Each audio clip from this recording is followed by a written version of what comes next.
Ang bawat sulok ng Pilipinas may ipinagmamalaking kakanin at ang mga taga-Bolinao, Pangasinan may kakaibang bersyon ng suman na ubod daw ng sarap dahil sa mahabang proseso ng pagluluto. Balita hatid ng kapuso nating si Mikael Daes. Ito ang binungoy, isa sa pinakapopular na kakanin ng Bolinao. Ito po ay binungay na or tinatawag na suman sa kawayan. Minana pa po namin sa lola't lolo ko po. Sa itsura, simple lang ang binungoy.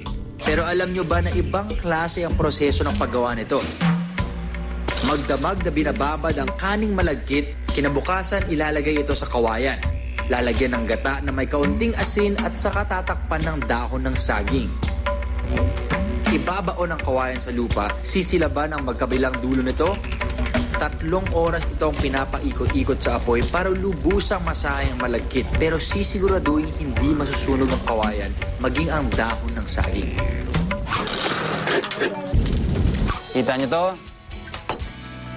Laman ng dalawang to, suman. Suman sa malaking kawayan. Paano ba natin bubuksan to? Okay, thank you. Ang pangalan nito, binungoy. So, okay. I guess kakaiba na siya agad-agad dahil kinukusara ko yung suman, di ba? Simple mong kagatin lang. Hindi ko nalalasaan yung asin. Zero. As in, walang alat. Pero very tasty siya. May nalalasaan ka, hindi ko lang ma-tsempohan kung ano. Hindi ko lang matiyak kung ano yun. Malamang sa malamang yun yung gata at yung asin na naghalo-halo na dun sa lasa mo ng malagkit na kanin. Sa mga hindi mahilig sa matatamis, magugustuhan nyo to. Panahon pa ng sinauna na maimbento ang binungoy ng ating mga lolo't lola sa Pangasinan. At patunay ang kasaysayan na mas sumasarap ang pagkakasahing ng kaning malagkit kapag isinasalang ito sa kawayan.